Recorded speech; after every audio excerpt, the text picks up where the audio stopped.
आप ऐसे घर में बैठ के अपना रो धो नहीं सकते हो, आपको लड़ना पड़ेगा। तो वो एक लड़ाकू वाली जो मेरे में वो चाहते हैं ना, फाइटर वाली जो सोच, वो ज़िंदा रखना चाह रहे थे। पहली तो ये बात है, जब हम एजिटेशन पे बैठे थे तो बीजेपी के 2 नेताओं ने परमिशन दिया था, तो ये वो बोल नहीं सकते कि कांग्रेस ने किया था। तो इसका मतलब आपकी पार्टी के अंदर ही भीतरघात है। शुरुआत में पहले हम डरते थे कि क्योंकि हम जिस हरियाणा से आते हैं, हमारे लिए खून खराबा हो जाता है, बहन बेटी की बात के ऊपर भी, गाली के ऊपर भी खून खराबा हो जाता है। और वहाँ पे जब हम गंगा में मेडल माने गए थे, ममता दीदी का फ़ोन आया था हमारे पास में। ममता जी जो पश्चिम बंगाल के मुख्यमंत्री हैं, वो बैगिंग कर रही थी हमारे सामने कि बेटा मेडल मत पाओ। फ्रंट पे थे, आज भी फ्रंट पे हैं। कोर्ट में केस चल रहा है, लड़ाई ख़त्म नहीं हुई है, नहीं हुई है, नहीं हुई है।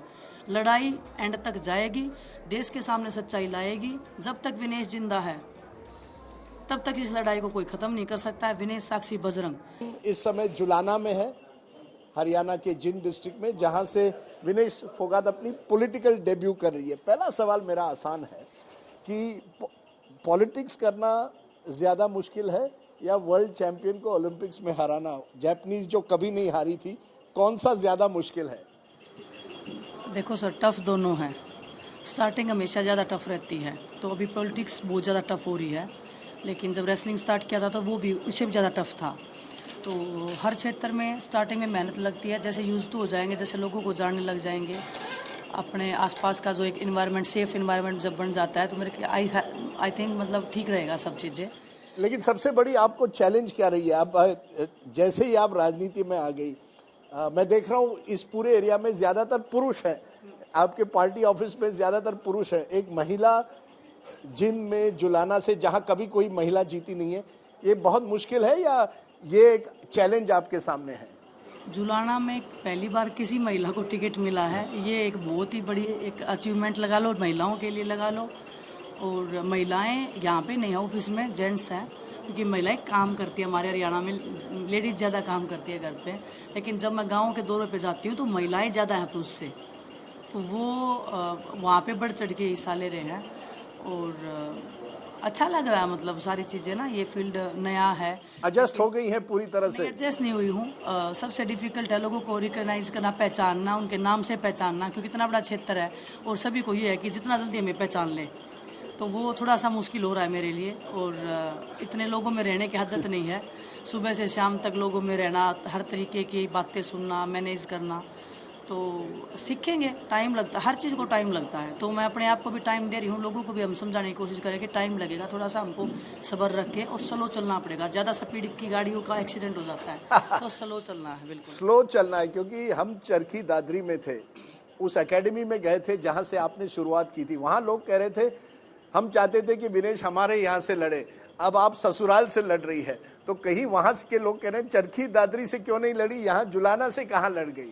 देखिए, ये तो पार्टी का एक डिसीजन है अपना। मैंने कहीं से ऐसे नहीं बोला कि मेरे को यहाँ से दो, उनको जहाँ पे ठीक लगा वो उन्होंने किया है।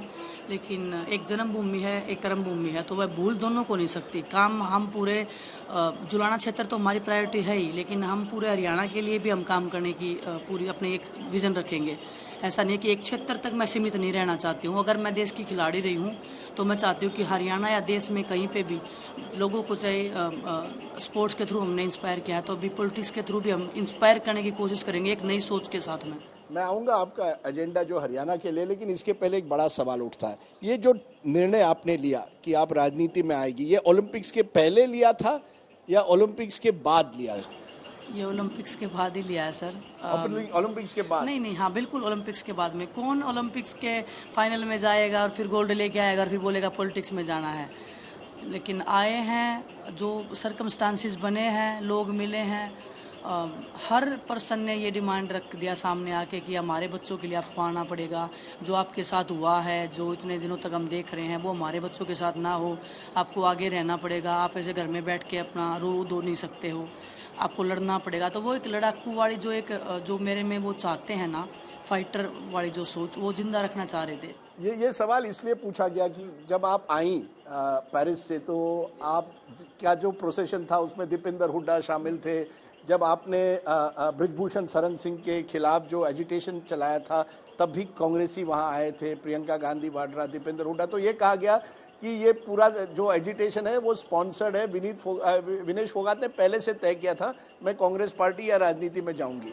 नहीं नहीं, बिल्कुल पहली तो ये बात है, जब हम एजिटेशन पे बैठे थे तो बीजेपी के 2 नेताओं ने परमिशन दिया था, तो ये वो बोल नहीं सकते कि कांग्रेस ने किया था। तो इसका मतलब आपकी पार्टी के अंदर ही भीतरघात है।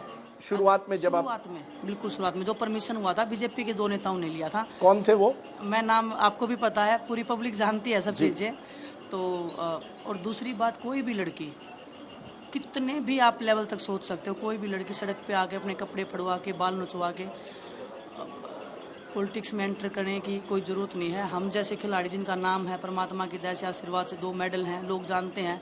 हम साफ छवि के साथ में भी, साफ मकसद के साथ भी आ सकते थे अगर हमारा मकसद था इतना। आप किसी सच्चाई की लड़ाई को आप डाइवर्ट नहीं कर सकते हो, आपको एक्सेप्ट करना पड़ेगा। महिलाओं के मामले में आपको सेंसिटिव होना पड़ेगा। जो चीज़ नहीं हुई है, रही दीपेंद्र हुड्डा जी की बात में, वो जो योगेश्वर दत्त जी हैं बीजेपी में है, लेकिन जब वो मेडल जीत के आते थे तब भी वो उनको एयरपोर्ट पर रिसीव करने जाते थे। मेरे को तो पहली बार रिसीव करने गए हैं। और अच्छा लगता है जब आप आप मेडल के साथ में तो बहुत सारे लोग आते हैं। अपॉर्चुनिटी बीजेपी के पास में भी थी, वो पहले पहुंच जाते हैं उनसे, तो मैं उनको भी मना नहीं करती कि आप यहाँ पे क्यों आए हो। अच्छा, तो बीजेपी के भी नेता अगर एयरपोर्ट पे आते हैं, आपका स्वागत करते हैं, तो आप उनको वो मेरे को एक क्षेत्र तक सीमित करना चाहते हैं, क्योंकि उनको पता है कि ये सच्चाई की लड़ाई है। उसको जितना छोटा करोगे, जितना सीमित करते जाओगे, तो वो एक नैरेटिव बनाने की कोशिश कर रहे हैं। बीजेपी के सिंगल नेता ने ना मैसेज किया, ना फ़ोन किया। क्या मेरा नंबर नहीं था? क्या वो मेरे को जानते नहीं थे? अगर आप सच्चाई में, अगर आपको, आप ये नैरेटिव तोड़ भी सकते थे जी। क्योंकि मुझे अभी भी याद है जब आपने पहले ये एजिटेशन शुरू किया था, पहली बार तो आपने कहा था हमें कोई नेता नहीं चाहिए हमारे प्लेटफॉर्म पर। मुझे याद है बृंदा कराट वगैरह जो आई थी, आपने कहा नहीं नहीं, आप मत आइए, ये केवल पहलवानों का एजिटेशन है, कुश्ती का एजिटेशन है, इसमें कोई नेता नहीं चाहिए। अब आप राजनीति में आ गई, देखिए 1.5 साल में कैसा फर्क पड़ गया, इसीलिए लोग सवाल पूछते हैं। मेरी तो ज़िंदगी 1 महीने में ही पूरा 360 डिग्री यू टर्न ले लिया है। उस टाइम पे सबसे ज़्यादा दुख जब हमें हुआ था, जब विजेंद्र सिंह जो बॉक्सर है हमारे, वो एक पार्टी से जुड़े हुए थे, जब उनको हमने मंच से उतारा ना, हमें पता है क्या फीलिंग था, क्योंकि वो खिलाड़ी होने के नाते वहाँ पे थे।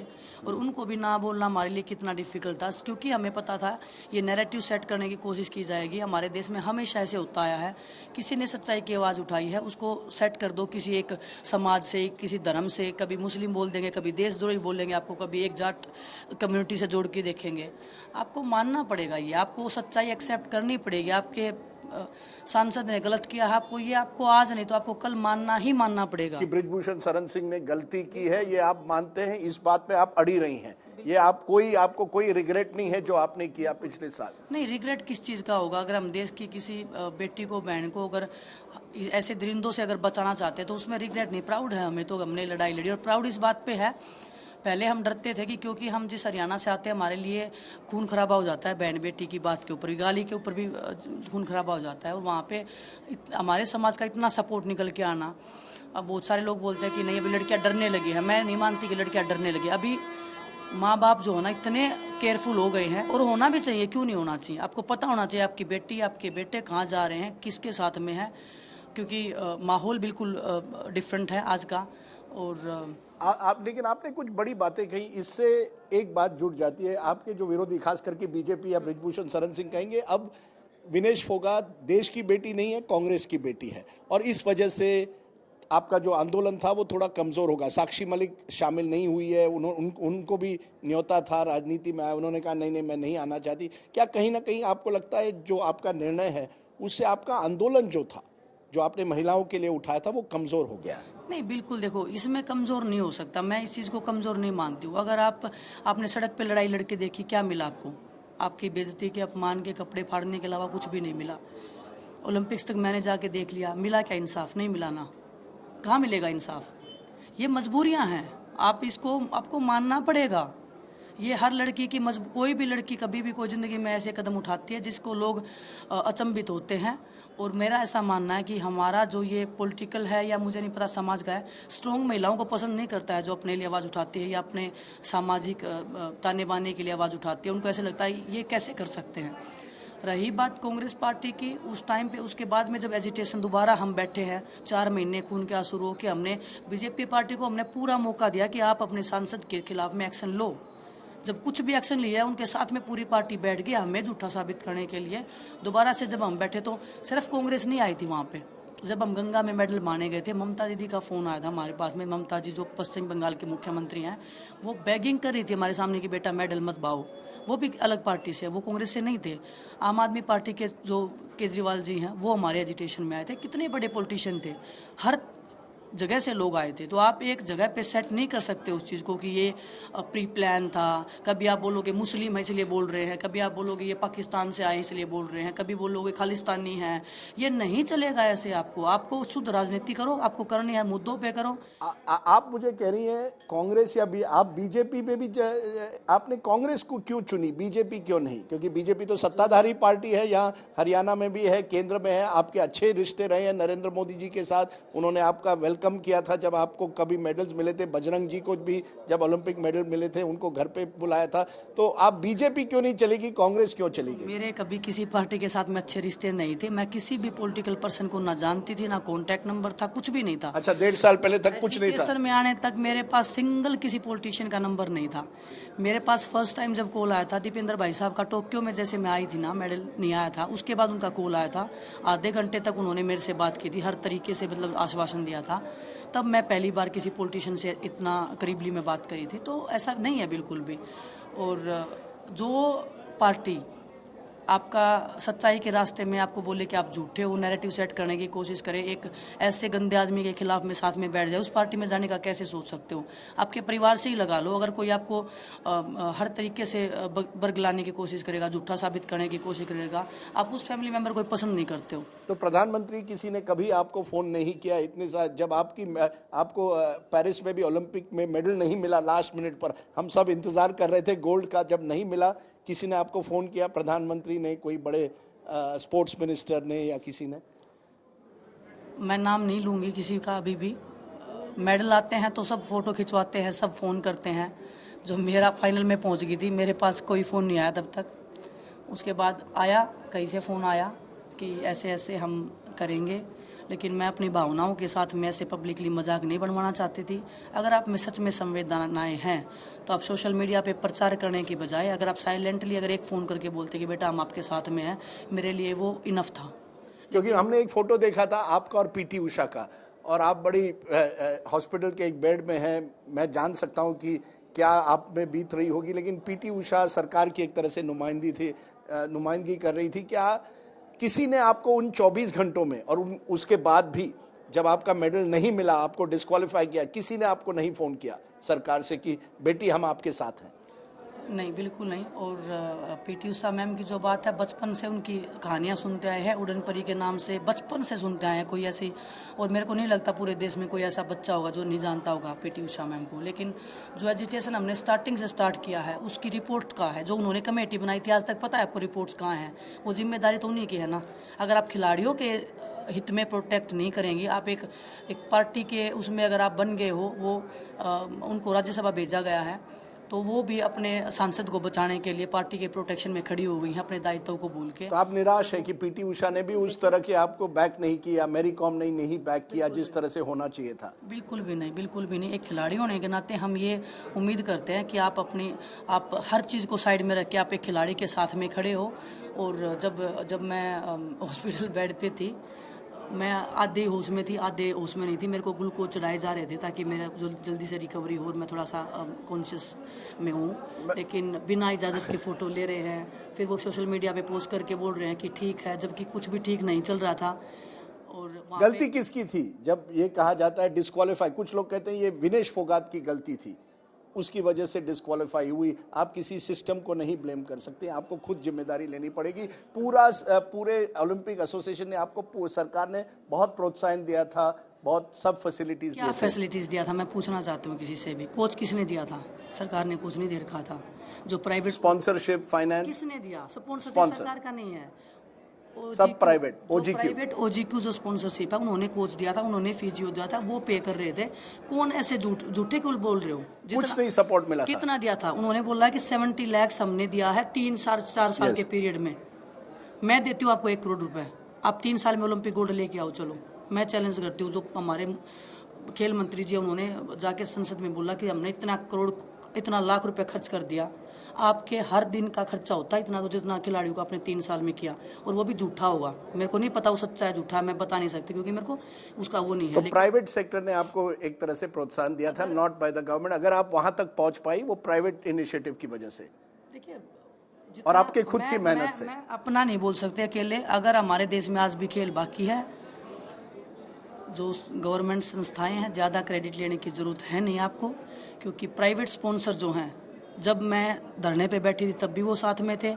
जब मेरा ऑपरेशन हो गया, क्या मदद की मेरे को कोई बताने वाला गवर्नमेंट ने? एक बार भी पूछा कहाँ ऑपरेशन हुआ है, क्या चाहिए है, क्या नहीं चाहिए है? एक बार हमने एक इक्विपमेंट्स था, उसको गेम रेडी बोलते हैं, उसके लिए मैंने किया तो वो ऐसे ना नुकुर करने लगे। अगले दिन जब मैंने मीडिया में बोला कि गवर्नमेंट ने कोई सपोर्ट नहीं किया इस टाइम में, तभी फ़ोन आके बोले कि हाँ हम दे देंगे। ये तो हालत है हमारी। मैं अब चुनाव पे आता हूँ। हाँ जी। जुलाना जो है वो एक ऐसी जगह है जहां कांग्रेस 15 साल से जीती नहीं है। INLD जेजेपी जीते, आसान कॉन्स्टिट्यूंसी नहीं है।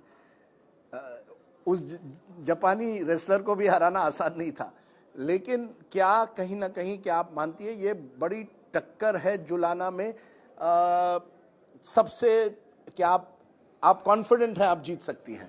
देखो, मैं ना ओवर कॉन्फिडेंस हूँ, ना मैं बिल्कुल डल बैठी हूँ कि मैं जीत नहीं सकती। हम बिल्कुल न्यूट्रल हैं। हर दिन 24 आवर्स हमें क्या करना है उसके ऊपर फोकस है। अगर आसान होता तो विनेश को नहीं चुनते, कोई और आता।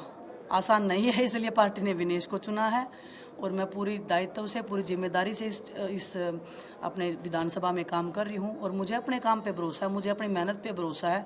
अगर मैंने दिल जान से मेहनत की तो हम निकल जाएंगे किसी भी बाधा से। और अगर आप जीत जाएं, मंत्री बने, MLA बने, क्या है आपका कोई सपना है हरियाणा के लिए जिसकी वजह से आप राजनीति में आई हैं? सबसे पहला तो मेरा जो सपना है कि कोई भी जो हमारे खिलाड़ी हैं जो ऐसे सेक्सुअल हरासमेंट का शिकार होते हैं, छोटे लेवल से लेकर ओलंपिक लेवल तक होते हैं, कोई डिनाई नहीं कर सकता है। उनको कम से कम ये विश्वास रहे कि रात को, आधी रात को भी कॉल करे, कोई हमारे लिए खड़ा है सुनने को, और कोई हमारे लिए लड़ सकता है। ये मेरा फर्स्ट एक सपना है, ये विज़न है या एक भावना है, और मैं चाहती हूँ हर खिलाड़ी उस चीज़ पे विश्वास करे। इसलिए इस चीज़ में आने की ज़रूरत नहीं थी, ये मजबूरियाँ हैं जो लेके आती हैं कई बार। दूसरी बात, खिलाड़ियों के सपोर्ट से लेके ग्राउंड लेवल तक जो सपोर्ट होता है वो बिल्कुल नहीं है। कई बार पैसा अकेला सपोर्ट नहीं होता है, मोरली भी आपको करना पड़ता है, आपको इमोशनली भी सपोर्ट देना होता है खिलाड़ी को। बाकी जो भी हमारे दूसरे क्षेत्र में जो बहन भाई जो रोज़गार के लिए तड़प रहे हैं, हमारा हरियाणा आज से 5 साल पहले तक अगर आप देखोगे तो पंजाब ज़्यादा विदेशों में जाता था, हरियाणा नहीं था बिल्कुल भी। आज हमारी आधी आबादी जो हमारे नौजवान भाई बहन हैं वो विदेश में जा रहे हैं, और ऐसी जगह पे जा रहे हैं जहाँ पे वो बिल्कुल सेफ़ नहीं है। मैं खुद गई हूँ विदेश में, बहुत सारे भाई सामने आके रोने लग रहे हैं कि हम नहीं चाहते जाना, अपना घर को छोड़ के, अपने परिवार को छोड़ के। कोई तो एक है फैमिली में मेंबर। तो ये मजबूरियां जो हैं, इसको हम चाहते हैं कि इसका हम निवारण करें, जो भी दुख तकलीफ में है उसको हम ठीक करें। आपकी बात सुनकर लग रहा है कि धीरे धीरे आप नेता बन रही है, आप मुद्दे उठा रही है, क्योंकि कई लोग आपके जो पुराने साथी भी हैं, कोचेस हैं, कहते हैं विनेश ने एक बार और ट्राई करना चाहिए था, 2028 में गोल्ड मेडल मिलना, फिर आप जो करना। एक गोल्ड मेडल की जरूरत है भारत को, आप में वो क्षमता है, ताकत है। आप अगर पॉलिटिक्स में नहीं जाती तो शायद आपको 2028 में भी मेडल मिल सकता। ये कोई गुड्डे गुड़ियों का खेल नहीं है कि आपने बोल दिया मैंने कर लिया। मेरे दिल तक आवाज़ आनी चाहिए, मेरी बॉडी को साथ देना चाहिए। कोई खिलाड़ी 3 ओलंपिक से जब ऐसे आ जाता है, आप शायद कोई खिलाड़ी के अलावा ये भावना समझ नहीं सकता है। जिस सिचुएशन से मैं निकल के आई हूँ, मेरे को पता है इमोशनली उस चीज़ से कोप अप करना बहुत ही ज़्यादा अलग लेवल पे डिफ़िकल्ट है।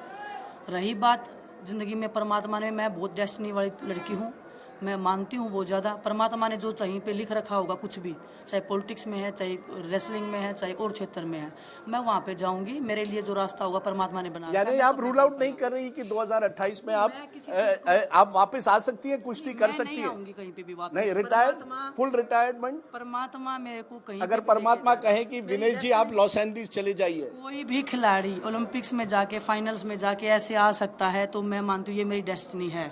नहीं होता है ऐसे, ये उस परमात्मा ने लिख रखा है, मैं उसकी बंदी हूँ। वो जो रास्ता दिखाएंगे, मुझे नहीं पता, रात रात में चीज़ें चेंज होती हैं। मैं नहीं करूँगी रेसलिंग, ये मैं श्योर हूँ। अगर मेरे को रेसलिंग करनी होती तो फिर मैं इस क्षेत्र में काम नहीं कर पाती। 24 आवर्स ये जॉब है, खिलाड़ी को रेस्ट भी चाहिए होता है, खाना पीना टाइमिंग का होता है, ट्रेनिंग होती है, ट्रेनिंग के बाद रेस्ट होता है। आप लोगों को नहीं उतनी भावनाएं दे सकते हो। जब मेरे को ये लगेगा कि मैं नहीं कर पा रही हूँ लोगों के लिए जो 24 आवर्स जो मेरे से चाहते हैं, मैं इस रास्ते से पिछड़ जाऊँ। तो साक्षी जी को क्या कहेंगी जो इस आपके रास्ते में, साक्षी और बाकी आपके साथियों को क्या ये लड़ाई जारी रहेगी उनकी? आप उनको पूरा सपोर्ट देंगे? लड़ाई उनकी नहीं है, हम तीनों सबकी है, ये सबकी, हर बहन की लड़ाई है। जो 3 लोग जो फ्रंट पे थे आज भी फ्रंट पे हैं, कोर्ट में केस चल रहा है, लड़ाई खत्म नहीं हुई है, नहीं हुई है, नहीं हुई है।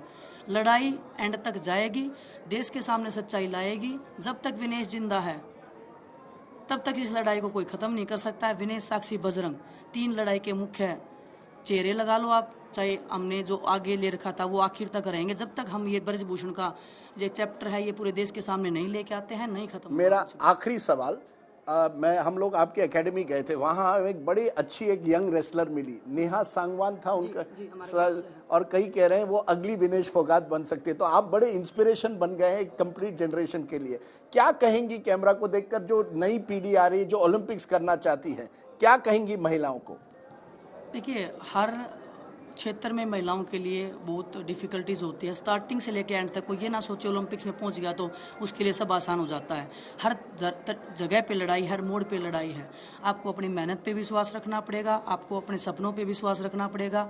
बाहर की नॉइज़ को कैंसिल करके अपने अंदर की आत्मा से पूछो कि आप क्या कर सकते हो, और दिन रात मेहनत करके जब शाम को आपको सो तो आपको ये होना चाहिए कि हाँ, मैं जो बनना चाहती हूँ उसके लिए मैंने आज मेहनत की है पूरी। और परमात्मा पे विश्वास रखो, अपनी मेहनत पे विश्वास होना चाहिए बस। मैं जानता हूँ कि बाहर नॉइज बहुत हो रहा है, लोग आपका इंतज़ार कर रहे हैं, और मैं जानता हूँ कि आपने उनको बहुत वो आपको बहुत चाहते हैं। I wish you all the best Vinesh Phogat. ये बड़ा फाइट है आपका, और मैं आपको और आपके इस पूरे कैंपेन को हम बड़े बारीकी से देखते रहेंगे, एंड जो होगा वो परमात्मा डिसाइड करेगा। Thank you very much Vinesh Phogat.